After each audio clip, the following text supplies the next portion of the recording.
दोस्तों हमने एमपीपीटी या पीडब्ल्यूएम सोलर इन्वर्टर या सोलर कंट्रोलर तो बहुत सुना है, पर वास्तव में क्या इनमें डिफरेंस है और यह किस तरीके से वर्क करते हैं। एमपीपीटी सोलर इन्वर्टर या पीडब्ल्यूएम सोलर इन्वर्टर में टेक्निकली क्या अंतर है और हमें एमपीपीटी सोलर इन्वर्टर या पीडब्ल्यूएम सोलर इन्वर्टर में से कौन सा लगाना चाहिए। एमपीपीटी और पीडब्ल्यूएम के फीचर के संबंध में और क्या इनमें टेक्निकल बदलाव है, यह सभी जानकारी आपको देने वाला हूं।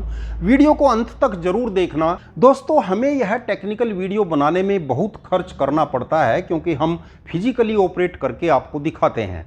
अतः मैं आपसे गुजारिश करूंगा कि आप भी कंजूसी ना करें। सभी व्यूअर चैनल को सब्सक्राइब अवश्य कर लें क्योंकि व्यू तो बहुत आते हैं परंतु सब्सक्राइब नहीं मिल पाते। तो इसलिए दोस्तों आपसे रिक्वेस्ट है कि प्लीज चैनल को सब्सक्राइब अवश्य कर लें। दोस्तों जैसा कि आप देख रहे हैं कि मेरे पास दो सोलर इन्वर्टर हैं। यह एमपीपीटी सोलर इन्वर्टर है और यह पीडब्ल्यूएम सोलर इन्वर्टर है। यह एप्रो कंपनी का है या स्मार्टन कंपनी का है। आज हमें कंपनी से कोई मतलब नहीं है, हमें केवल एमपीपीटी और पीडब्ल्यूएम में अंतर बताना है, टेक्निकली अंतर बताना है और कैसे यह वर्क करते हैं और हमारे लिए इनमें से कौन सा यूजफुल हो सकता है। दोस्तों पहले बात कर लेता हूं इनके फिजिकली डिफरेंस में। जैसा कि दोस्तों यह एप्रो कंपनी का 2200 VA का 24 वोल्ट में पीडब्ल्यूएम सोलर इन्वर्टर है। इसका हम ट्रांसफार्मर देख रहे हैं, यह 7 नंबर आयरन कोर में बना हुआ है और इसकी विंडो की यदि हम चौड़ाई देखते हैं तो तकरीबन 3.5 इंच ये आ रही है। 3.5 इंच इसकी जो है विंडो की मोटाई हो रही है और आप देख रहे हैं कि इसमें एक सिंगल कॉइल है और सिंगल कॉइल पर ही एसी और डीसी दोनों की बाइंडिंग की गई है। ट्रांसफार्मर टोटली एल्युमिनियम में है। साइन वेव इन्वर्टर है, कार्ड अच्छा बना हुआ है, अच्छी क्वालिटी का इसमें सर्किट लगाया गया है। फंक्शन भी इसमें सभी होते हैं जो सभी इन्वर्टर में होते हैं, सभी फंक्शन इसमें हैं और आप एक यह छोटा सा कार्ड यहां पर देख रहे होंगे, यह इसके सोलर कंट्रोलर का पीडब्ल्यूएम कार्ड है। और दोस्तों अब देखते हैं स्मार्टन का एमपीपीटी सोलर इन्वर्टर। यह जो आप देख रहे हैं स्मार्टन वाले इन्वर्टर में जो ट्रांसफार्मर लगा हुआ है यह भी 7 नंबर का है और इसकी भी यदि विंडो की आपको मैं चौड़ाई दिखाऊंगा तो इसमें भी विंडो की जो चौड़ाई है वह 3.5 इंची है, अर्थात ट्रांसफार्मर भी दोनों का सेम है।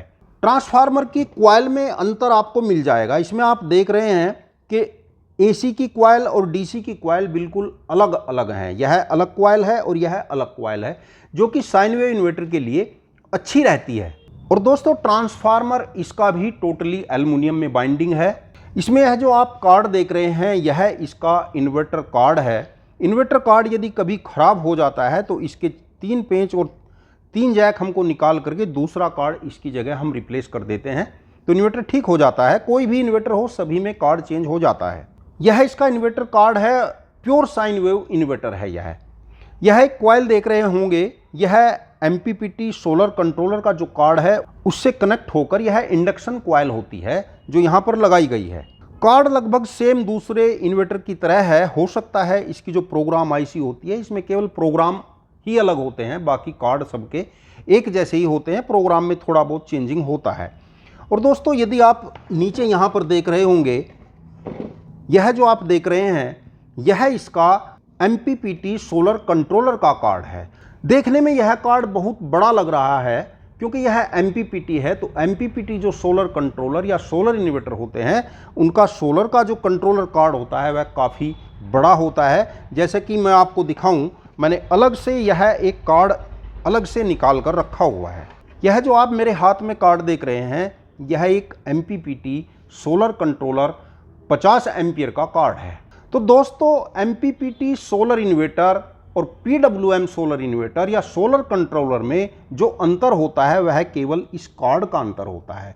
यह एमपीपीटी सोलर इन्वर्टर का कार्ड है और एक यह जो आप कार्ड देख रहे हैं यह पीडब्ल्यूएम सोलर इन्वर्टर का कार्ड है। दोनों में डिफरेंस क्या है तो दोस्तों आप देख रहे होंगे कि इसमें 3 मोसफेट यहाँ पर लगे हुए हैं और 3 मोसफेट यहाँ पर लगे हुए हैं और एक मोसफेट इसमें बीच में लगा हुआ है। यह जो कार्ड है इसमें 2 मोसफेट यहाँ है, 2 यहाँ है, इसमें 3-3 मोसफेट भी लगाए जा सकते हैं।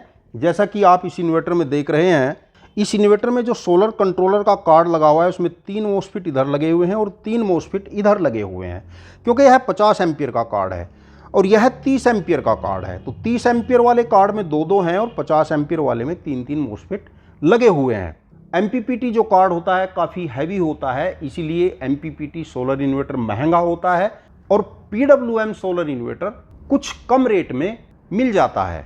अब दोस्तों बात करता हूं कि PWM सोलर कंट्रोलर कैसे वर्क करता है।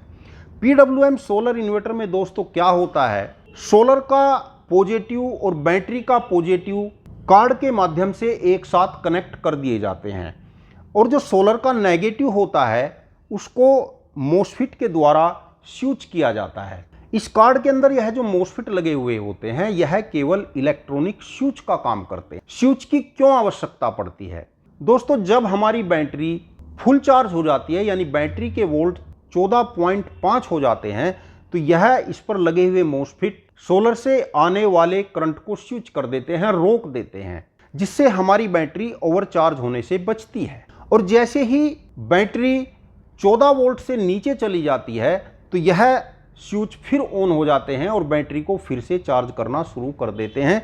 इस कार्ड का केवल इतना फंक्शन होता है और यदि हम इससे एक बैटरी चार्ज करना चाहते हैं तो हमें केवल 12 वोल्ट का पैनल लगाना होगा और यदि 2 बैटरी चार्ज करना चाहते हैं तो हमें 24 वोल्ट का ही पैनल लगाना होगा।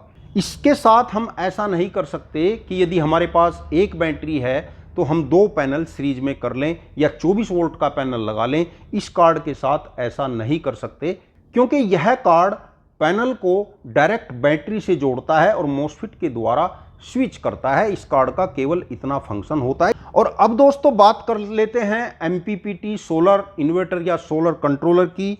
इसमें हमारा अलग क्या फंक्शन होता है दोस्तों, अगर एक सिंपल तरीके से मैं आपको बताऊं तो यह जो कार्ड होता है यह हमारा SMPS कार्ड होता है। SMPS कार्ड में क्या होता है, हमारी जो 220 वोल्ट AC होती है पहले उसको DC में कन्वर्ट किया जाता है डायोड के माध्यम से और 220 वोल्ट AC को 220 वोल्ट DC में कन्वर्ट करके फिर उसको हाई फ्रीक्वेंसी में मोस्फेट या ट्रांजिस्टर के माध्यम से स्विच किया जाता है। अर्थात हमने 220 वोल्ट DC को हाई फ्रीक्वेंसी 220 वोल्ट AC में कन्वर्ट कर लिया और फिर उसको एक हाई फ्रीक्वेंसी ट्रांसफार्मर के माध्यम से उस वोल्ट को ड्रॉप डाउन किया जाता है।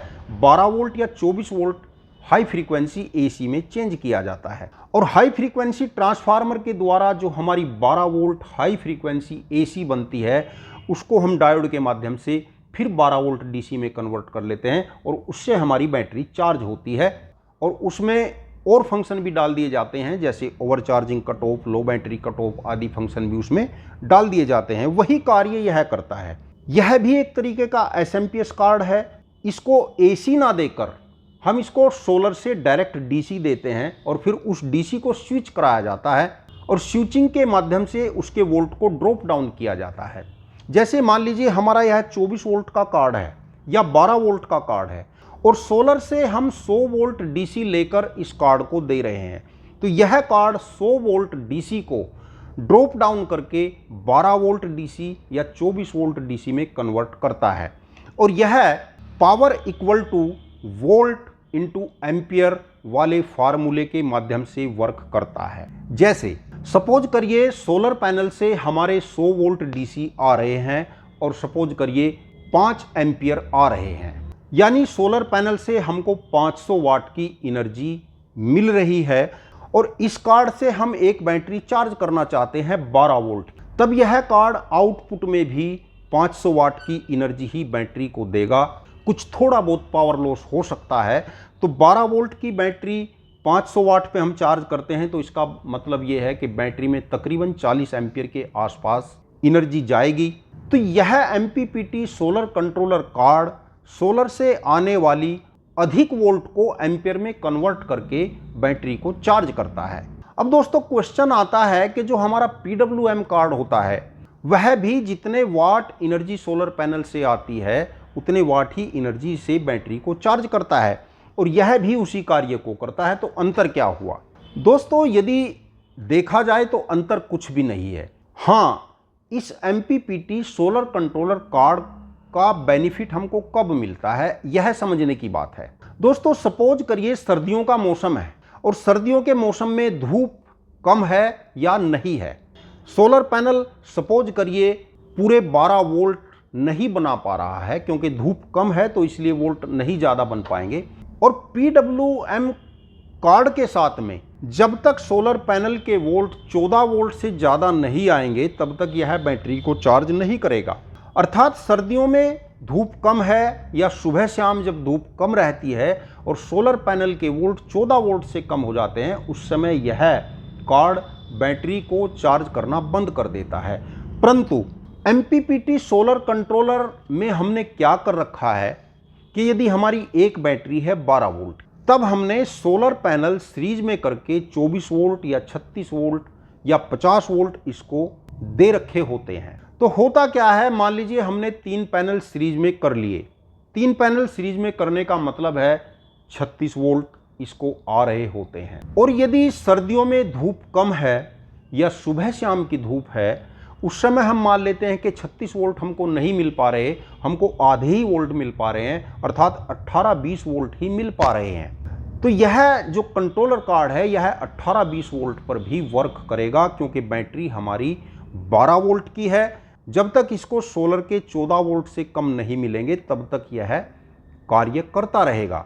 तो इस MPPT सोलर कंट्रोलर या MPPT सोलर इन्वर्टर का बेनिफिट हमको सुबह शाम या सर्दियों के मौसम में कम धूप जब होती है तब हमें इसका बेनिफिट मिलता है।